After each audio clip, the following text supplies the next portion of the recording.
El 15 de octubre, nuestra iglesia recuerda a Santa Teresa de Ávila, Virgen y Doctora de la Iglesia, año 1582, España. Santa Teresa es conocida como la reformadora del Carmelo, madre de las Carmelitas Descalzas y de los Carmelitas Descalzos, patrona de los escritores católicos y doctora de la Iglesia. La primera mujer que junto a Santa Catalina de Siena recibe este título. Nació en Ávila, España, el 28 de marzo de 1515. Su nombre, Teresa de Cepeda y Ahumada, hija de Alonso Sánchez y Beatriz Dávila. En su casa eran 12 hijos, 3 del primer matrimonio de don Alonso y 9 del segundo. Entre estos últimos, Teresa. De niños, ella y Rodrigo, su hermano, eran muy aficionados a leer vidas de santos y se emocionaron al saber que los que ofrecen su vida por amor a Cristo reciben un gran premio en el cielo. Entonces dispusieron construir una celda en el solar de la casa e irse a rezar allá de vez en cuando sin que nadie los molestara ni los distrajera. La mamá de Teresa murió cuando la joven tenía apenas 14 años. A esa edad le rogó a la Virgen María que la aceptara como hija. A los 15 años, el papá la manda a estudiar interna en el colegio de las Hermanas Agustinas de Ávila. Allí, después de año y medio de estudios, enfermó y tuvo que volver a casa. Estando ahí, leyó las cartas de San Jerónimo y comprendió el bien que era estar lejos del mundo y entregada a Dios en un convento. Comunicó a su padre el deseo que tenía de entrar en un convento. Su padre se opuso. Entonces Teresa decidió huir de su casa, con mucho dolor, puesto que amaba a su padre y amigos. La santa determinó quedarse de monja en el convento de Ávila. Su padre, al verla tan resuelta a seguir su vocación, cesó de oponerse. Ella tenía 20 años. Un año más tarde hizo sus 3 juramentos o votos de castidad, pobreza y obediencia y entró a pertenecer a la comunidad de las hermanas carmelitas. Poco después de empezar a pertenecer a la comunidad carmelitana, se agravó de un mal que la molestaba, quizá una fiebre palúdica. Los médicos no lograban atajar el mal y éste se agravaba. Su padre la llevó a su casa y fue quedando casi paralizada. En su casa tuvo la oportunidad de leer el libro El alfabeto espiritual por Osuna, y siguiendo las instrucciones de aquel libro, empezó a practicar la oración mental y a meditar. Estas enseñanzas le van a ser de inmensa utilidad durante toda su vida. Pero se daba cuenta que necesitaba un director espiritual para avanzar en logros a la santidad. A los 3 años de estar enferma, encomendó a San José que le consiguiera la gracia de la curación. Y de la manera más inesperada recobró la salud. En adelante, toda su vida será una gran propagadora de la devoción a San José, y todos los conventos que fundará los consagrará a este gran santo. Teresa tenía un gran encanto personal, una simpatía impresionante, una alegría contagiosa y una especie de instinto innato de agradecimiento que la llevaba a corresponder a todas las amabilidades. Con esto se ganaba la estima de todos los que la rodeaban. En aquellos tiempos era por costumbre que las religiosas gastaran horas en las salas de los conventos conversando con las personas que las visitaban para gozar de su conversación. Esto las distraía de la oración. Teresa hacía lo mismo. A ella le gustaba la contemplación de Cristos muy sangrantes. Un día, mirando a uno de esos Cristos, le preguntó: «Señor, ¿quién te puso así?». Y le pareció que una voz le decía: «Tú charlas en la sala de visitas, Esas fueron las que me pusieron así, Teresa. Desde entonces, ella decidió buscar un camino a la santidad y buscar amistades que la ayudaran para tal caso. Para crecer en santidad, Teresa tuvo ayudas formidables.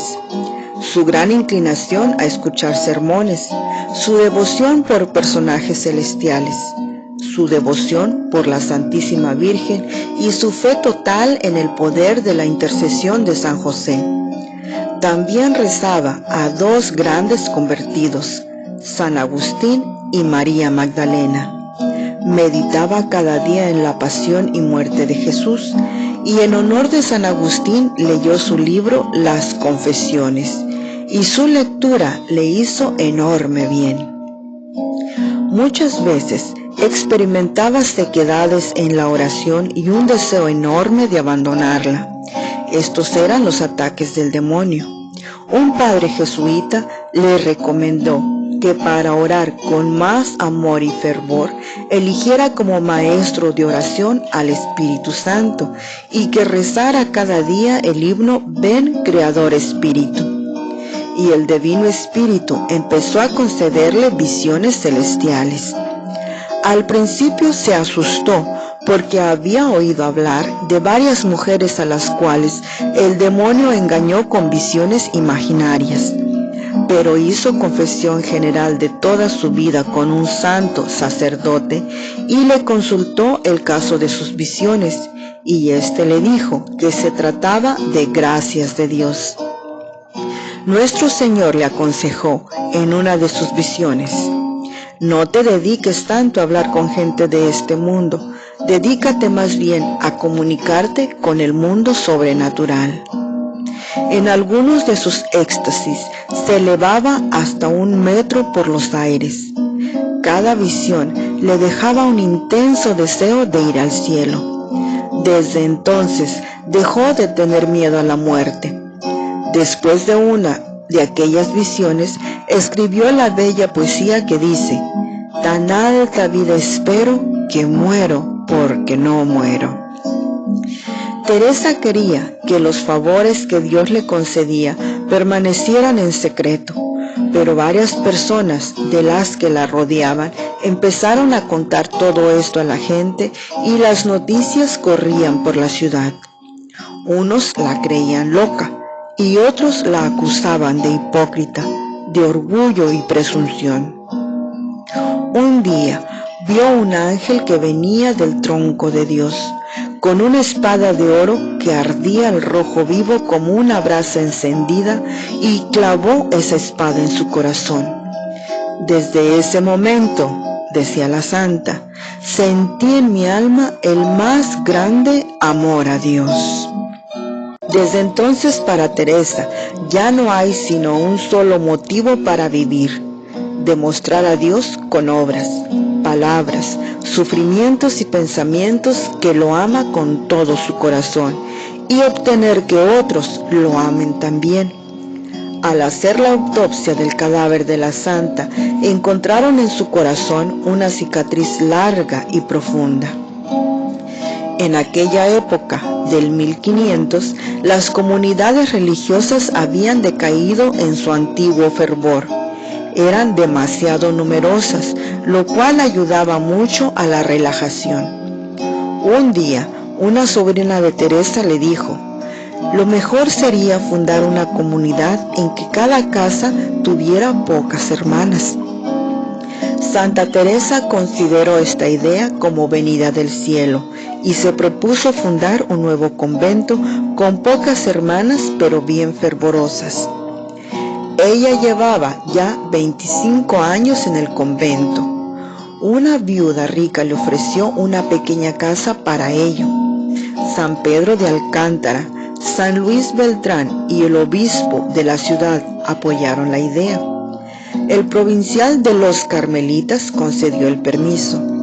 Sin embargo, la noticia produjo el más terrible descontento general y el superior tuvo que retirar el permiso concedido. Pero Teresa no era mujer débil como para dejarse derrotar fácilmente. Se consiguió amigos en el palacio del emperador y obtuvo una entrevista con Felipe II, y este quedó encantado de la personalidad de la santa y de las ideas tan luminosas que ella tenía, y ordenó que no la persiguieran más. Y así fue llenando España de sus nuevos conventos de carmelitas descalzas, poquitas y muy pobres en cada casa, pero fervorosas y dedicadas a conseguir la santidad propia y la de los demás. Se ganó para su causa a San Juan de la Cruz, y con él fundó los carmelitas descalzos. Por orden expresa de sus superiores, Santa Teresa escribió unas obras que se han hecho famosas. Su autobiografía titulada El libro de la vida, el libro de las moradas o castillo interior, texto importantísimo para poder llegar a la vida mística, y las fundaciones o historia de cómo fue creciendo su comunidad. Estas obras las escribió en medio de mareos y dolores de cabeza. Va narrando con claridad impresionante sus experiencias espirituales. Tenía pocos libros para consultar y no había hecho estudios especiales. Sin embargo, sus escritos son considerados como textos clásicos en la literatura española y se han vuelto famosos en todo el mundo. Santa Teresa murió el 4 de octubre de 1582 y la enterraron el día siguiente, el 15 de octubre. ¿Cómo es posible esto? Porque en ese día empezó a regir el cambio del calendario, cuando el Papa añadió 10 días al almanaque para corregir un error de cálculo en el mismo que llevaba arrastrándose ya por años. Santa Teresa, Virgen seráfica, querida esposa de tu Señor crucificado, tú, quien en la tierra ardió con un amor tan intenso hacia tu Dios y mi Dios, y ahora iluminas como una llama resplandeciente en el paraíso, obtén para mí también, te lo ruego, un destello de ese mismo fuego ardiente y santo que me ayude a olvidar el mundo, las cosas creadas, aún yo mismo, porque tu ardiente deseo era verle adorado por todos los hombres. Concédeme que todos mis pensamientos, deseos y afectos sean dirigidos siempre a hacer la voluntad de Dios, la bondad suprema, aun estando en gozo o en dolor, porque Él es digno de ser amado y obedecido por siempre.